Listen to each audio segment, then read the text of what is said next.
What's going on, everybody? Welcome to episode 46 of Bet Parks Presents Stick to Hockey Live. I'm going to change this while we're on the fly here to not my Bluetooth. I want my Ethernet. Where did it go? It's not reading my Ethernet. What is happening? All right, we'll have to deal. It's plugged in. Don't tell me it's not plugged in. All right, whatever. We'll do the Wi-Fi. But it looks like it's giving me issues already. So anyway, everybody, welcome to Bet Parks Presents Stick to Hockey Live. The all-new Bet Parks Casino and Sportsbook app. It is now live. A great time to get it, to use it, to open an account if you don't have one. If you have one and haven't been using it, time to get on, because you got the hoops playoffs, you got the hockey playoffs, you've got baseball, you've got PGA, you've got all kinds of stuff. F1 coming up, the Spanish Grand Prix coming up, not this weekend, but next, and then Monaco after that. So tons to get your action in on. Take it from me. The new Bet Parks app is everything you want in a mobile casino and sportsbook, and it's right in the palm of your hand, right in your pocket. Easy to sign up, like I said, easy to use, fun to use, faster to win than ever before. And right now, all new and existing users, both, all Bet Parks users can use the promo code JASON750, JASON750, and get a risk-free bet up to $750. 750 bones. Again, promo code JASON750 for new and existing users, and you get that risk-free bet up to $750. Terms and conditions apply. So download the Bet Parks app today.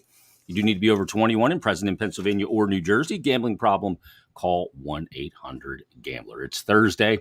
It is Bet Parks Presents Stick to Hockey Live, and joining us north of the border right now, where the NHL 2022 NHL Draft will be held coming up on July 7th and 8th from thefourthperiod.com. It is Anthony DiMarco. What's up, Ant? Not much, buddy. How about you? Enjoying some of this good playoff hockey or what? Dude, I think it's been like crazy. It's almost like everything that I've never known about hockey has gone out the window because it's been so just insane. It's wild what's happening. Yeah, it's, so many series, obviously, aside from the Colorado-Nashville one, seem to be going the distance. We have an elimination game tonight with Tampa and Toronto. That series has been absolutely crazy. We have New York pushing it to at least game 6 last night. You have the Calgary-Dallas series that, my God, it's like a shutdown fest in that series. That is straight up Daryl Sutter hockey. But I mean, it's cool to see so many match teams going against one another. Obviously, like I just said, with the exception of the Avalanche and the Predators. Yeah, that was kind of the chalk and kind of proved Daryl Sutter to be right once again, that some team's going to waste 8 days. Yeah, kind of what happened. Real quick on that series, though, with that wrapping up, Philip Forsberg does the lap after the handshake line in Nashville. Is that it for Forsberg there, or is he going to get to market, or are they going to get a deal done? I know he said the next day that the priority is still to stay there, but they haven't come to a deal, and they've known about this for a long time, that it was looming. And now you're getting in real dangerous territory for David Poile and the Nashville Predators of losing him for nothing. You always think that they're going to re-sign, right? These types of players, especially for a guy like Philip Forsberg, for all intents and purposes. I know he was drafted by the Washington Capitals, but he has been a Predator for life. They have had some decent success with him there. But then you look at a guy who he's 27, 28 years old. Predators seem to be trending in the wrong direction. If I was a betting man, that blue line's getting a little bit older with Ekholm and Yossi a year older. Obviously, Yossi a fantastic year in his own right. But that forward group, you had Duchesne kind of turn back the clock for one more year. Johansson kind of turn back the clock for one more year. But how many more years are they going to be able to, do that? And if you're a guy like Forsberg and this is your big chance to cash in, and not only just cash in, but cash in maybe with a up-and-coming team, do you take that opportunity? The fourth period reported a couple days ago that the Forsberg talks will start to ramp up now. But at this point, if I'm Philip Forsberg, I would be kind of tempted to go test the open market.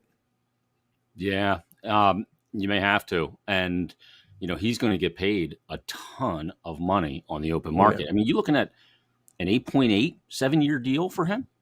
I would say right? So. I would say so. Like, you just got to go look back and look at comparables. And obviously, wingers, you always kind of start behind the 8 ball as opposed to free agent defensemen or centers. But a guy like him, after him, there's not a lot of high-end talent offensively, both center and wing. When I was looking at it, maybe, opportunities for the Flyers, you look at the two guys from the Colorado Avalanche and Burakovsky and Nichushkin. but that's a pretty steep drop off. After that, like off the top of my head, obviously, if you go down the center list, a guy like Evgeny Malkin, but I don't really count him as like a true unrestricted free agent because of his age. And obviously he's going to be selective where he goes if he even leaves Pittsburgh. Then at the centerman, besides Malkin, you have Trocheck, you have Kadri. But as far as high-end offensive talent players, I guess you could make the case for Kadri. I just personally don't put him in that tier. I think he's kind of a product of his environment. But I think Forsberg is kind of like that only one high-end guy along with Johnny Gaudreau. And then Gaudreau is a whole different can of worms. So I think it really is Gaudreau and Philip Forsberg as the two unrestricted free agents who really fit that top-tier offensive category. Yeah, I agree. And, both of those players are going to get paid a ton of money, and the Flyers don't have that kind of money. Yeah. They just don't. They don't have that available unless they were able to somehow dump a ton of money, and I just don't know that that's going to be possible this offseason. But it's been a really eventful week. Before we get to Barry Trotz, I want to go there second. I want to go to the NHL Draft Lottery, which took place, on Tuesday night. And, you kind of get chalk here with Montreal getting the number 1 overall pick. It's the first time in 37 years that the host city of the NHL entry draft will also have the number 1 overall pick. And you've been to games at Montreal Bell Center. I've been there. There's no environment in hockey better. It's one of the cathedrals of sport. That place will be absolutely fucking buzzing come draft night on July 7th. Yeah, it's going to be a lot of fun. I'm going to be there with the rest of the TFP guys. Obviously, very practical for me. I just have to, hop on the highway, and I'll be there in 20 minutes or so. So it's going to be really cool. And, being a Montreal native, I know firsthand what it's like here. I remember the last time the draft was in Montreal, which was 2009, which would have been the John Tavares draft, if I'm not mistaken. Correct. That was the year when Paul Holmgren swung the deal for Chris Pronger. So maybe we'll get another type exciting move this time around as Montreal comes back, or the draft comes back to Montreal, rather. Maybe Chuck Fletcher has something up his sleeve. But, obviously you hear the people like, oh, it's rigged, oh, it's this, oh, it's that. But, hey, sometimes the worst team is going to get the worst pick, or the best pick, rather. And we had talked about it a bit, but I think the last time it happened where the team with the worst record got the first overall pick was Toronto in 2016 when they drafted Austin Matthews, if I'm not mistaken. Buffalo did last year. They had the worst record. They took Owen Power, and they got the number 1 overall pick. Oh, yeah, there you go. So, yeah, I mean, mean, that it was Dahlin. It was, so Buffalo did it twice. Yeah. So, it seems like almost 50% of the time you're getting teams jump up to get the first overall pick. And, I understand that they don't want to encourage drafting or tanking, rather, to get the top pick. But I feel like it may have been overcorrected a bit. Jersey jumped how many spots to get the second overall? They jumped. Well, Flyers went from 13 to 2. Jersey went from 5 to 2 that year. And this year, how many did Jersey jump? Well, Jersey was just behind the Flyers. Okay, so they jumped 4 spots. So that's not the end of the world. But a situation with the Flyers when they jumped 13 to 2, that's a situation where obviously it didn't work out for the Flyers. But that I think is a little bit extreme, if you ask me. I agree. I mean, you look at the Rangers. The Rangers, when they get Lafreniere. Yeah, they had about a 2% chance to land the number 1 overall pick that year. They ended up 14th ranked team and had the 14th best odds to move up to 1. And that year, Detroit had the worst odds by 17,000 miles. The Ottawa Senators had 23 more points than them as the second worst team in the league. Yeah, and that was a shortened season. Yeah, if you were to ask me, and obviously it's easier to just say, just shooting the shit like you and I, obviously it's way more complicated, but I've often thought that, the top 5 teams should be the only ones that can really get a chance at the first overall. Aside from that, when you're jumping, if you're a bubble team, kind of like what the Flyers were in 2017, is it fair that you leapfrog, 11, 12 teams to get into the top 3 or the top 2 in that case? Yeah. But obviously, I think this year was one of the more fair ways it fell. Obviously, the Flyers moved back a spot. But I think, obviously, Shane Wright's going to go number 1. But, I was talking with someone with the Flyers today, and he was saying that, in that like 3 to 10 range, there's so many guys that it's really based on preference. Like I had Mark Seidel on, who works on my podcast on Brotherly Pod a few weeks back. He works for the Barrie Colts and runs his own scouting agency, and he had Kemmel ranked, I think, in the top 5. And most people have Kemmel ranked closer to 10. He had Savoy ranked number 4, but some Craig have him in the teens. Yeah, some have Button, I think, has him at 17, and most people have him closer to 10. So, I mean, it really depends your preference, I think, in a lot of ways. Like, I personally like Savoy because I think he brings a lot of high-end skill, but is he a product of his environment with the Winnipeg Ice? Like, so it's really a matter of preference after, I would say, the first 2. It does seem like Slafkovsky is kind of like the slam dunk to go number 2, but again, there are people much more privy to, these prospect rankings than I am. Yeah, I mean, you look at the draft, and the year that the Flyers move up to 2 and Devils move up to 1 to take Hischier, Flyers obviously take Nolan Patrick. The team with the worst record that year was Colorado. And how much did they benefit by not winning the draft lottery? Yeah. 2017, they had the worst record. They took Cale Makar. Yeah. And look how that's working out. Pretty darn good. Yep, best player in the draft by far.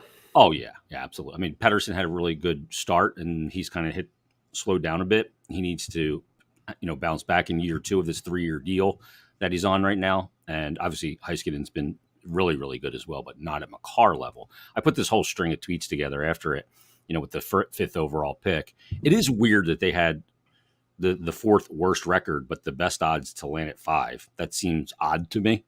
Yeah. You know what I mean? Like, where you land should be the most likely landing spot in the NHL draft, but I guess the math just doesn't work out that way. So the weighted chance and all that. But I mean, you look at the Oilers, they landed the top pick in 3 straight drafts, twice with the worst record, once without. In 2010, they took Hall. 2011, Nugent Hopkins. 2012, they took Nail Yakupov. Hall's not there. Nugent Hopkins is a good player, not incredible. And then obviously Yakupov was a gong show. They won it 2 years later. And in 2015, they got McDavid. And they also had the 3rd worst record when they got McDavid that year. You remember the 2 teams were Buffalo and Arizona tanking, but Edmonton got them. Now, since the McDavid pick, by the way, Ed, the Oilers have played 26 total playoff games with a record of 10-16. That was as of a couple of days ago. Now it's 10-17. They won 1 round in 2016, lost in the bubble play-in round, and got bounced in round 1 last year. And they may get bounced. They're down 3-2 to the Kings tonight out at Staples Center. Not to mention they drafted Draisaitl 3rd overall in 2014, and that's a huge found pick. But still, they're not a great team. It's unbelievable. And in 2016, they drafted Puljujarvi 3rd, I believe, or 4th. Because Columbus went off the board a little bit. And they took Dubois. Puljujarvi was going there because the general manager is a fellow countryman, and it didn't happen. Yeah, because they wanted the centerman. And to be honest, that probably was a good pick in the end. Yeah, I think Dubois is a much better player than Puljujarvi, and it's kind of ironic that Laine and Dubois end up getting traded for one another. But look, it just goes to show you that you can't just strictly build through the draft.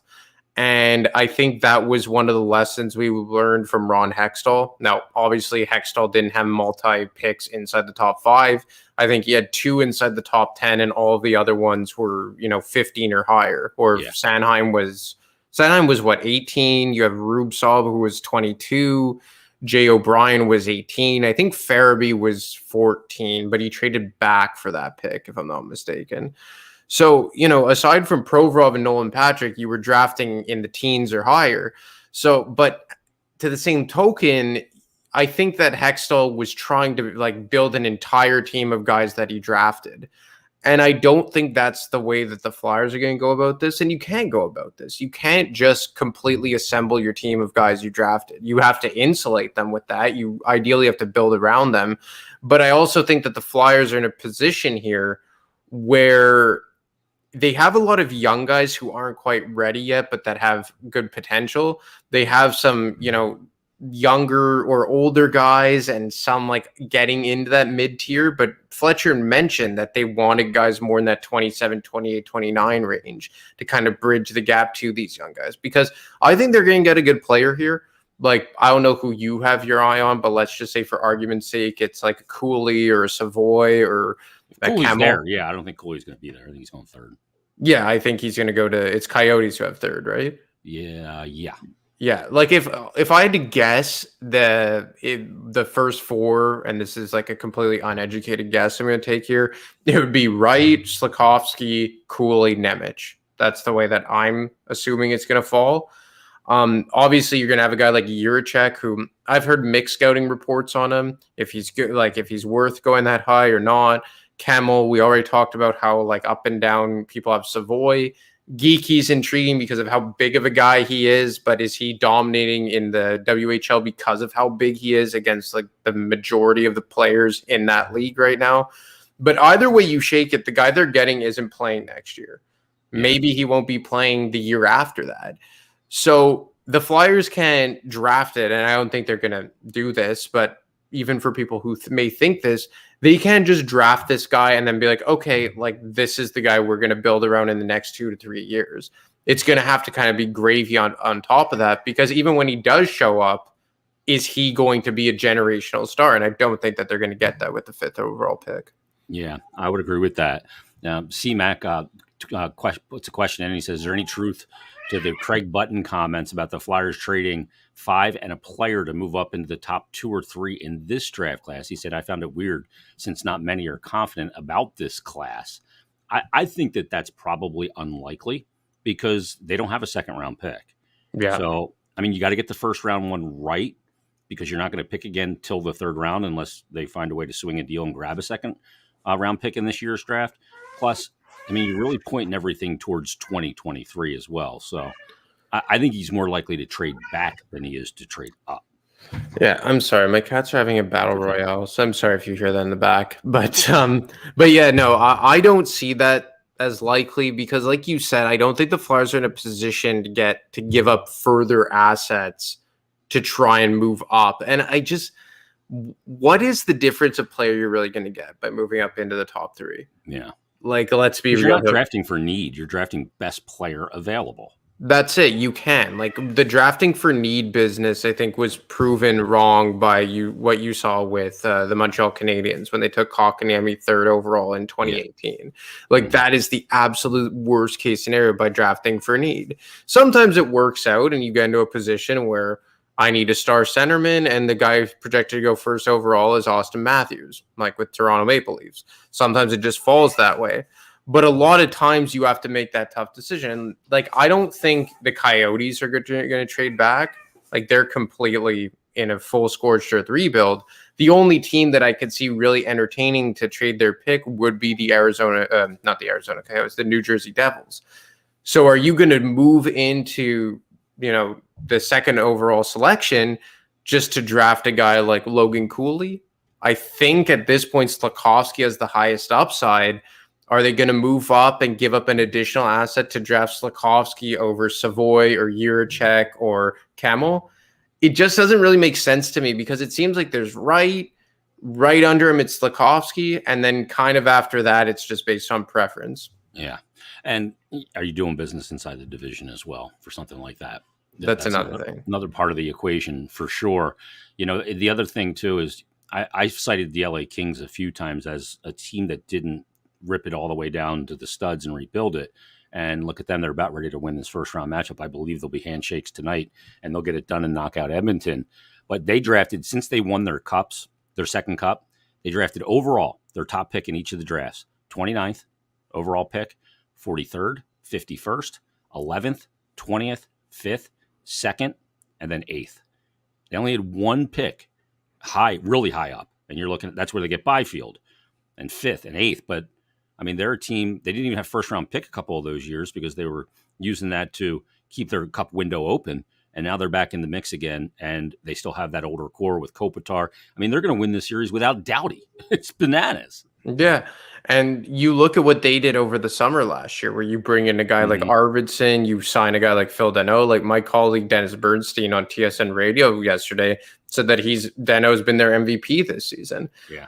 And I think that that's kind of a realistic model where you could draw a lot of parallels to where the Flyers are. And, I do think that there is kind of like this, I don't know if obsession is the right word, but this thought process with a lot of the fan base. It's that you either have to be completely tanking or completely all in to win a Stanley Cup. Yeah. And I think in theory that makes sense. That's like our political environment in the States. You're either on the far right or you're on the far left. But there is a lot of, they're very verbal on each side, very loud. But really, most people live in the middle. And that's where this process should be, somewhere in the middle.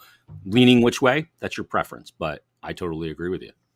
And, I spoke to someone last week with the Flyers that said, I think that at some point this summer, you're going to hear Chuck or Dave Scott speak out on kind of what their realistic expectations are. And when Chuck kept bringing up, 2019, and I think we spoke about this last week, it kind of told me like, okay, so they're going to make additions without mortgaging the future in any way. Mm-hmm. Like, they're not going to trade their first overall pick. They're probably not going to trade any draft picks. They're not going to trade guys like Cam York or Tyson Forster or any high-end prospects like that. It seems like a slam dunk that your backup goaltender next year is going to be Fedotov or maybe to a lesser extent Felix Sandstrom. I was told that Sandstrom probably will be re-signed. So, I mean, that to me doesn't sound like a team that's going all in to win a Stanley Cup. But does that mean that they have to actively try and be the worst team in the NHL? I don't think so. Like, I think that if you add, let's say a middle of the road free agent, like a Val Nichushkin, who they could probably fit under their cap to help their, middle six scoring, or they swing a deal for a center on the market, whoever that may be, you sign Trocheck or whatever, and then you sign a depth defenseman like a Mark Pysyk or what have you. All of the sudden, you have a team that's a lot better, obviously contingent on the health of Ryan Ellis and Sean Couturier. And later on, we could get to something I was told about Ellis earlier today. But I think that you get a team that could compete for a playoff spot, probably has a good chance to make the playoffs. Once they get into the playoffs, you probably have a good chance of maybe going past the first round.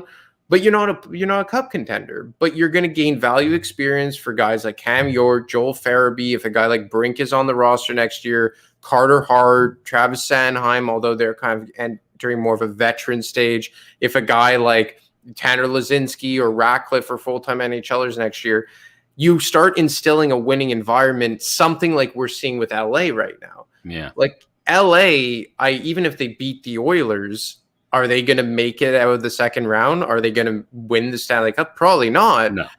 But the value in terms of the winning culture they're instilling for guys like Byfield, for guys like Velarde, for guys like Sean Dursey, all these guys, it's kind of invaluable. How about Kempe? Yeah. Right? Unreal. Trevor Moore. Yeah. I mean, it's a team, and Jonathan Quick still getting it done. I mean, to shut out the Edmonton Oilers is no easy task, and they found a way to do it. Some notable, real quick, top 5 or 5th overall picks in the last 30 years or so. Billy Guerin was a 5th overall pick. How about Yager back in the 90 draft? Blake Wheeler was a 5th overall pick. So was Carey Price. Phil Kessel, Braden Shen, 5th overall pick. Morgan Riley, Elias Lindholm, Elias Pettersson, and Jake Sanderson more recently. So you can get a good player. Yeah, no, for sure. Overall. I think they're going to get a good player, is enough for me to say, that will probably help them maybe as early as 2023, 2024. And to be honest, I get the sense that that's where the organization's eyes are at right now. So you mentioned, you just teased something earlier that you heard. I think it was regarding Ryan Ellis. Ryan Ellis, yeah. What are you hearing regarding Ellis? Well, like, obviously it's I've been trying to ask around on Ivan Provorov. Obviously, there's a ton of smoke surrounding Ivan Provorov. But one person earlier this morning said to me that I think a lot of people's eyes are on the wrong person in terms of the top end of our defense. That people should be concentrating more on the guy who's not there, and that's who's the problem. And he used the word problem pretty strongly, saying, like, this is the issue as to why we can't get our top pair right. And again, I said, well, now it seems like you guys have a bit more of a path with Ryan Ellis, and it's always just like, yeah, we hope. We can't trade him because, we It's obviously, it's an unmovable contract. And I think that how the Flyers feel right now, and we've talked about this, is that Provorov's value across the NHL isn't what it actually should be because he's had 2 poor seasons. So the Flyers aren't going to trade him for pennies on the dollar. They're not in a position to do addition by subtraction at all on that blue line. But for him, obviously, he has to shoulder some of the load here. But no one here is trying to say that this guy is a Hedman or a Yossi or a Makar. But I think the wide belief on this guy is that he's a top pairing defenseman that can't carry it on his own.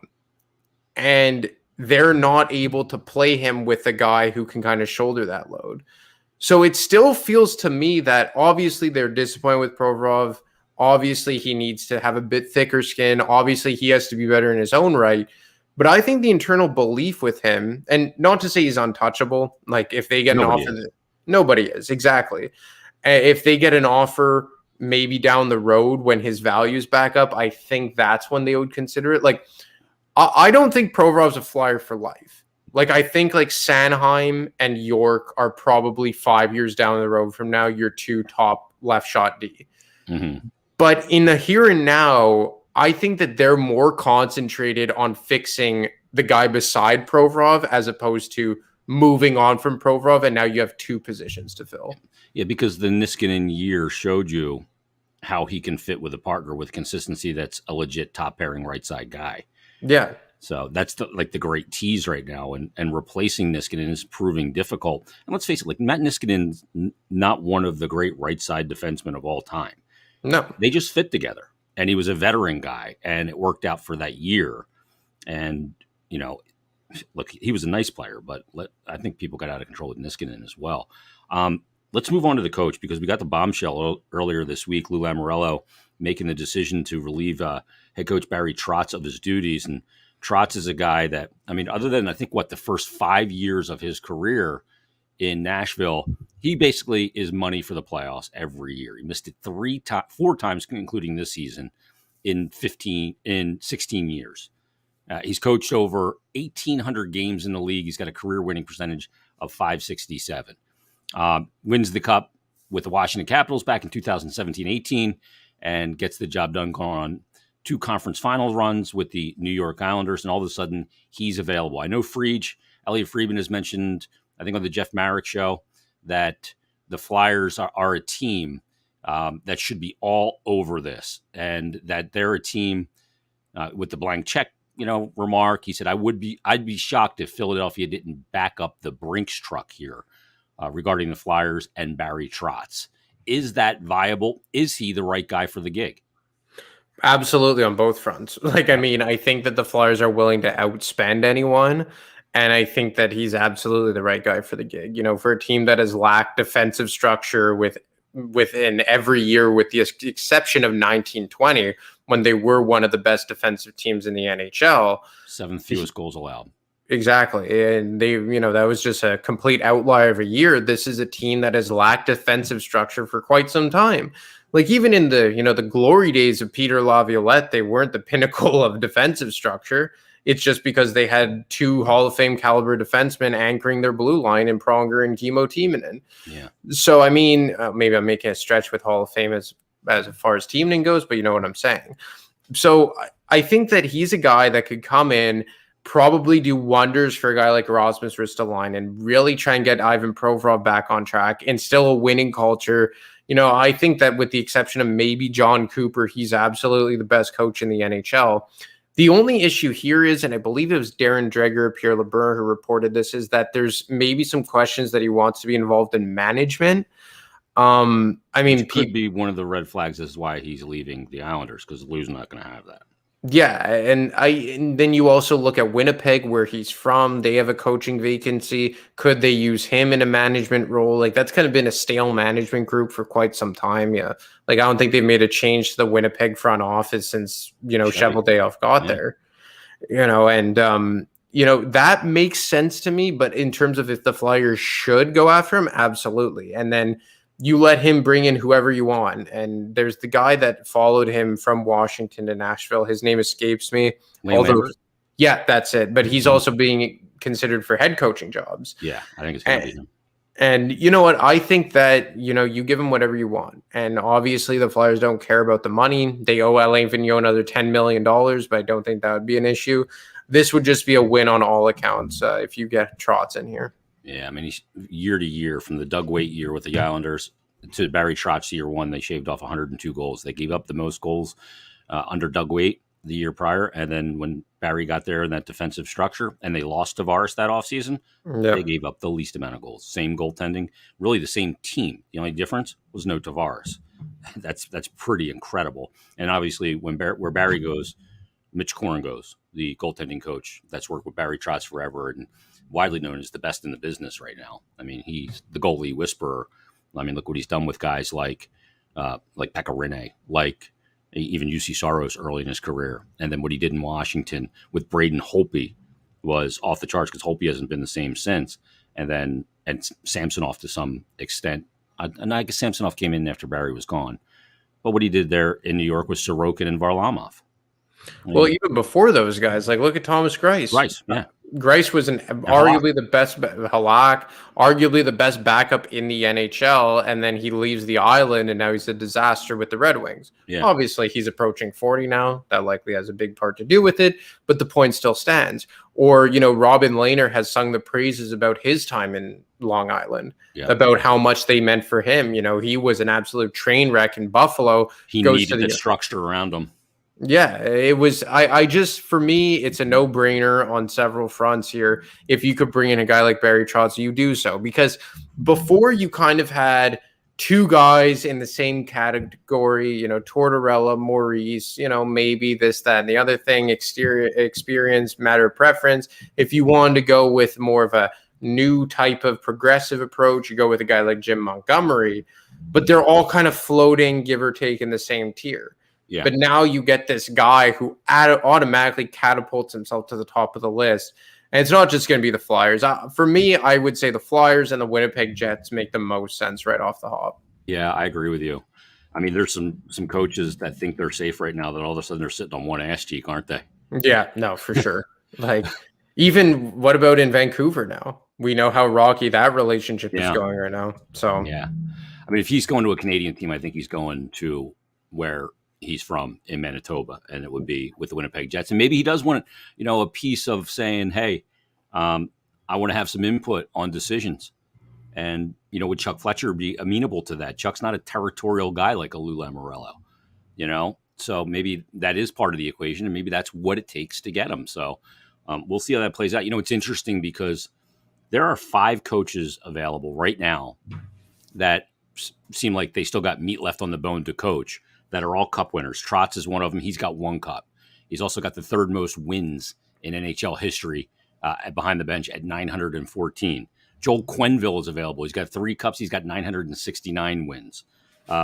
Claude Julien is available. He's got a cup, and he's up there in wins in NHL history as well, although didn't have a good run of it, obviously, in Montreal. And then Mike Babcock is another guy that's out there, has a cup, has 700 career wins as well. So there's 5, and Torts. I didn't even mention Torts. He's another guy that's up there in wins in the NHL and's got a cup and been a really good coach and 673 wins. So, I mean, you're looking at some pretty high-end coaches that are available. Then you mentioned Montgomery. You have David Quinn that's available. Paul Maurice. AV. AV's. We're not going to go back there, probably. No, but he is available out there. Yeah, I mean, Paul Maurice available, Tockett's available. Bruce Boudreau very likely will be available. He's got 599 wins. I mean, I don't know that you ever have a time where there's as many high-end coaches that are available. Tippett even at 648 wins is available. Yeah, and that's why, I don't know if you really want to go outside the box with this hire, a Travis Green or David Quinn or even a Montgomery, because like you said, there's so many coaches available right now with a big pedigree.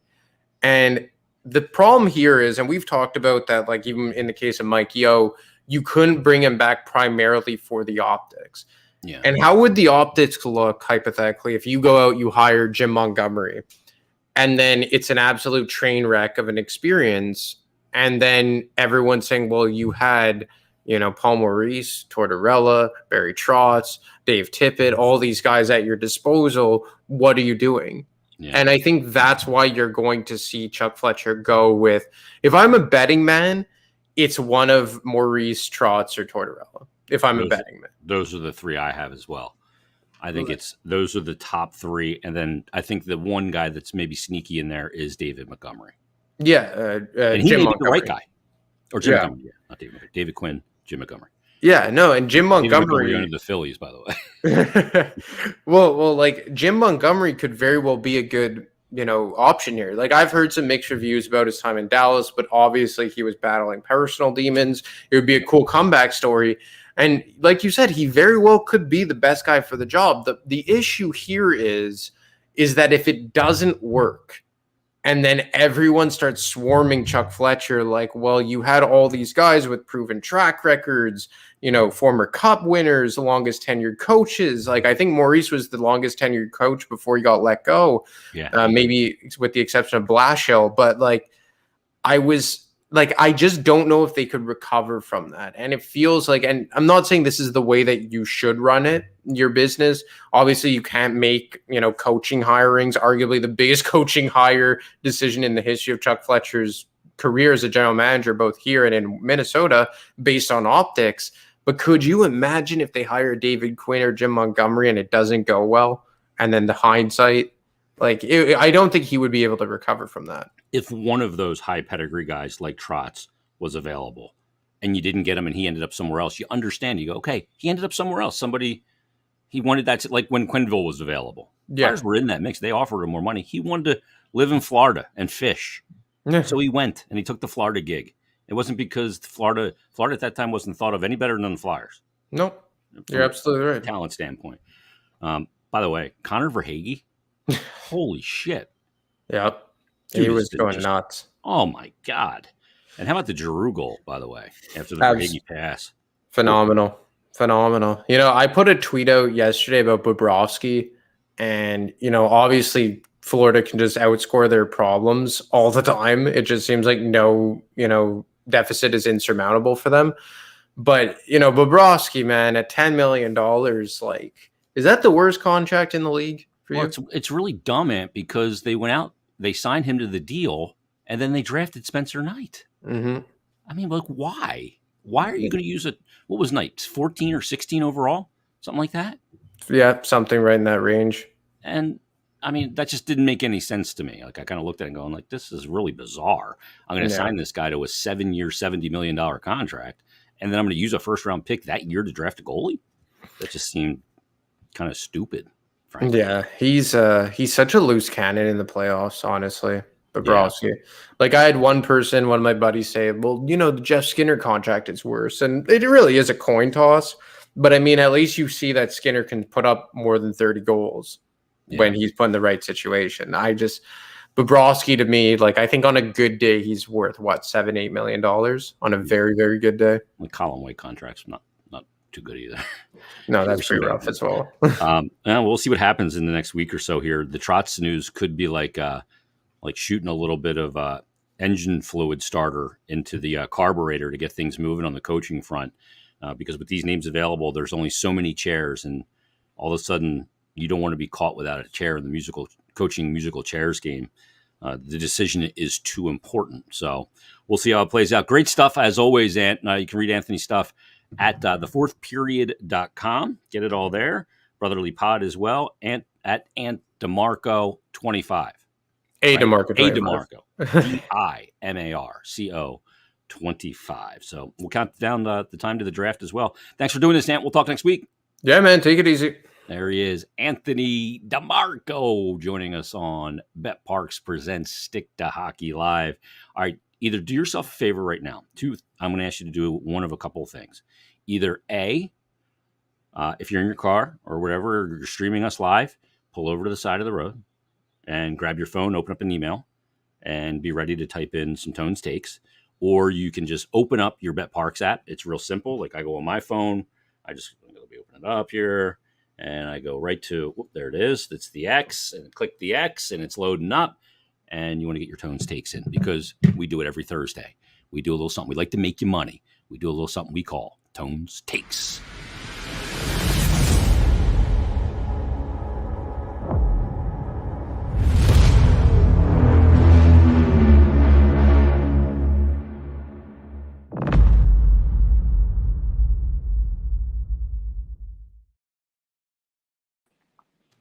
And there he is. What's going on, Tone? Hey, what's up, Jason? How you doing? Doing good, man. I'm just enjoying these playoffs. They've been so incredible. It's been awesome the first round. How about just like the swings in some of these series? Like this the Toronto Tampa series has been incredible. And then Florida looking like they're on life support. Andrew Burnett pulls the goaltender with north of 3 minutes to go. I think it was Sherry who misses the open net. Florida ties it and then wins it. And now all of a sudden they're up. I mean, what the hell is going on? Yeah. And then that Pittsburgh series too now with Crosby going down. I mean, this is why the playoffs are awesome. Like game to game, and momentum, things can change just like that. And you saw it when Crosby went down in the game, Tone. Everything changed like that. Yep, I think they scored a few goals within like 3 minutes or whatever. Like, it was good. Down 2-0. So I like that. Yeah, that's incredible. I don't think the Rangers have enough to come back in that series overall, even without Crosby, but we'll see how that plays out. But let's get to this week's Tones Takes. Let me give you some of the numbers first and foremost. On the season, Tone, that's this week. Last week, you were 3-1, plus 3 units. Year to date, plus 30.99 units. In play number 1, we're going to the aforementioned Toronto-Tampa Bay game. And you like Tampa here, and you're going to take the puck line. You're going to take a minus a goal here to get some plus money. Yeah, I'm going to go -1, plus 125. Over the last 3 playoff seasons, they are 16-0 following a loss. Vasilevsky has a 1.41 goals against and a .944 save percentage in those games.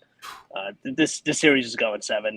Tampa Bay is the only bet in this game, in my opinion, even based off those numbers. I mean, obviously it's not 100%, but I'm gonna roll with the numbers on that. And then puck lines in the playoffs this year are 32-7. Holy cow! So I'll lay the goal. I'll get plus money on it. Jeez, 32-7. That's bananas. So Tampa Bay -1 at plus 125, and like you said, they are the Bolts and Vasilevsky have about 16-0 off a loss. What a number!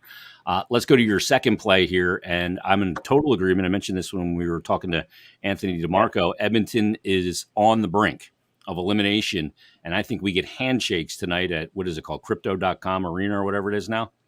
Yep. I'm gonna go with the Kings plus 120. I thought the Kings were done in this series after Game 3 with those 2 blowouts, and then they had that performance in Game 4 with that shutout. And then I thought Edmonton was going to win at home, but they didn't. Like I can't back this Oilers team right now on the road laying this money. I don't care who was on the team, McDavid, Draisaitl. Kings are a veteran squad. They still have Kopitar. They still have Quick, who's playing great this series. And you guys talked about it earlier, and me and you have talked about it before. The Philip Deneau signing for them has worked wonders for that team. Adrian Kempe is a beast, and they're doing this all without Doughty too. I mean, I'm gonna go with the home dog here to close out the series. Not only that, but there's no Darnell Nurse in this game for Edmonton. Exactly. Yeah, I forgot to mention that too. Yeah. Yep. And that was that play, that headbutt by him. He can't be doing that. He has to be more disciplined than that. I mean, what are you thinking in that spot? Yep. You're a headbutt. Yep. You're losing a game no matter what, and that was pretty egregious. Let's go to the third play of Tones Takes, and let's go here. You like in this game the Kings in Edmonton as well, but you like the over in this situation. You're thinking some goals tonight. Yeah, I'm going to go with the over 6. Just paying a little bit of juice to get at the 6. If Edmonton wins, it's going to be a high scoring game. So and then if the Kings.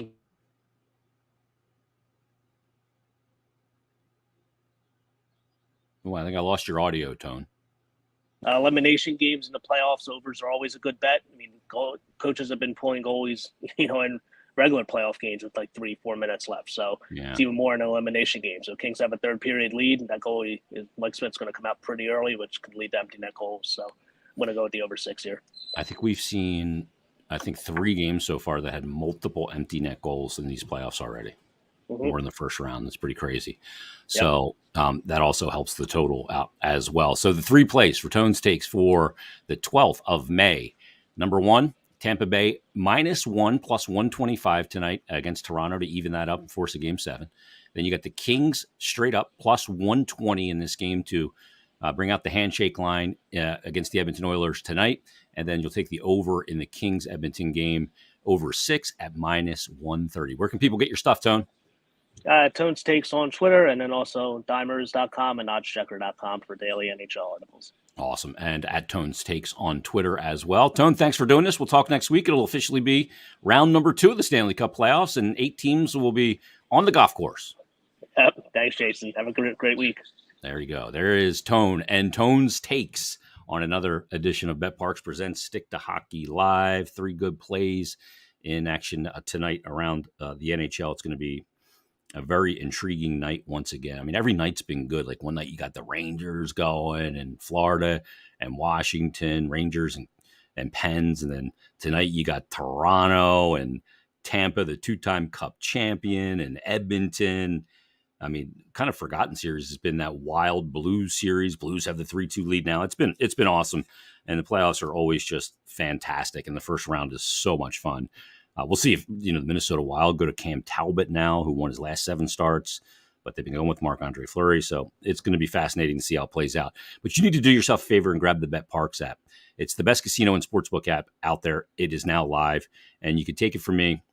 The new BetParks app is everything you've wanted in a mobile casino and a sportsbook. And the great thing is it's right in the palm of your hand. It's right on your phone. So if you're on the move, if you're at home on the couch, you don't want to get up to get to the computer or whatever, you don't want to, it's simple. Just pop open the BetParks app, check out what's available to play, whether it's props, money lines, player performances, over-unders, alternate lines, live in-game betting, play-by-play betting, all at your fingertips. Easy to sign up, easy to use, and faster to win than ever before. And right now, all BetParks users, use the promo code Jason750, Jason750, and you're going to get a risk-free bet up to $750. $750. So make sure you use that Jason750. And again, it's for new and existing users. Terms and conditions do apply. And check it out. You will not be disappointed. And get in on the action tonight, whether it's hoops playoffs, hockey playoffs, golf, baseball, you name it, all available on the BetParks app. So download the BetParks app today. You do need to be over 21 and present in Pennsylvania or New Jersey. Gambling problem, call 1-800-GAMBLER. All right, that's going to put episode 46 of BetParks Presents Stick to Hockey Live in the books. We'll be back next week with another brand new episode. So everybody, have a great couple of days. Enjoy the playoff hockey, and we will talk to you on the next episode of BetParks Presents Stick to Hockey Live.